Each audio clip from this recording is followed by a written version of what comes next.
Siddaramaiah Kaveri ನಿವಾಸಿಗೆ sir ಅದನ್ನು renovation ಮಾಡೋದಕ್ಕೆ 3.5 ಕೋಟಿ ಖರ್ಚು ಮಾಡಿರ್ತಕ್ಕಂಥದ್ದು ಸ್ವಲ್ಪ ಸುದ್ದಿ ಆಗ್ತಿದೆ, ವಿವಾದ ಆಗ್ತಿದೆ. ಹಳೆಯದ್ರ ಗ್ಯಾರಂಟಿ ಬರೋಕ್ಕಿಂತ ಮುಂಚೆ ಮಾಡಿದ್ರೆ, ಗ್ಯಾರಂಟಿ ಬಂದ್ಮ್ಯಾಗ ಮಾಡಿದ್ದಲ್ಲ ಅದು. ಫಸ್ಟ್ ಸರ್ಕಾರ ಬಂದ ಮೇಲೆ ಮಾಡಿದ್ದದು. ಅವಾಗ ಈಗ ಹಳೆ ಕೇಸರ ಅದು. ಸರ್ ಈಗ ಸಿಎಂ ಮನೆ ಇರ್ಬೋದು, ಸಚಿವರು ಇರ್ಬೋದು, ವಿಧಾನಸೌಧ ಕೊಠಡಿ ಇರ್ಬೋದು, ಎಲ್ಲದಕ್ಕೂ ಅಷ್ಟು ಕೋಟಿ ಖರ್ಚು ಮಾಡ್ತಾರಲ್ಲ, ಅಷ್ಟು ನಿಜವಾಗ್ಲೂ ಅಷ್ಟು ವೆಚ್ಚ ಆಗತ್ತೆ ಸರ್? ಕೆಲವು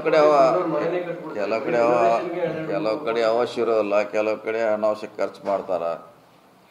ಯಾವ ಸರ್ಕಾರ ಬಂದರೂ ಸಹ ಆ ಸರ್ಕಾರದ ಮ್ಯಾಗ ಆರೋಪ ಇದೆ. ಅದು ಕಳೆದ 20 ವರ್ಷದಿಂದ ನೋಡ್ತಾ ಇದ್ದೀವಿ. ಹೆಚ್ಚು ಮಾಡ್ತಾರೆ, ಒಂದೊಂದು ಕಡೆ ಮಿನಿಮಮ್ದಾಗ ಮಾಡ್ತಾರೆ, ಒಂದು ಕಡೆ ಮೀಡಿಯಮ್ ಇರ್ತದೆ, ಒಂದು ಕಡೆ ಜಾಸ್ತಿ ಸುದ್ದಿ ಆಗೋಂಗೆ ಜಾಸ್ತಿ ಮಾಡ್ತಾರೆ. ಮತ್ತು ಎಲ್ಲ ಸರ್ಕಾರ ಮಾಡ್ತಾರೆ, ಎಲ್ಲ ಸರ್ಕಾರ ಸುಮ್ಮನೆ ಇರ್ಬೇಕಲ್ಲ, ಏನು ಮಾಡೋರು?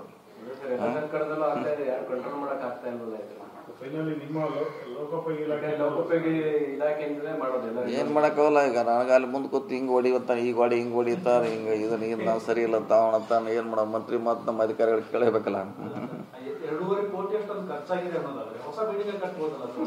ಯಾವುದು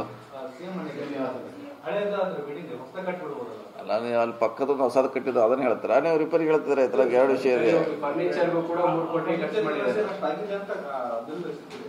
ನಮಗೂ ನಾವು ಹೊಸದನ್ನು ಕಟ್ಟಿದ್ರಿ, ಪಕ್ಕಕ್ಕೆ ಒಂದು ಕೂಡ್ಲಿಕ್ಕೆ ಇರಲಿಲ್ಲ, VIP ಒಂದು, ಅದಕ್ಕೆ ಏನಾರು ಖರ್ಚು ಮಾಡಿರ್ಬೇಕದು, ಆ ಲೆಕ್ಕ ಇರಬೇಕದು.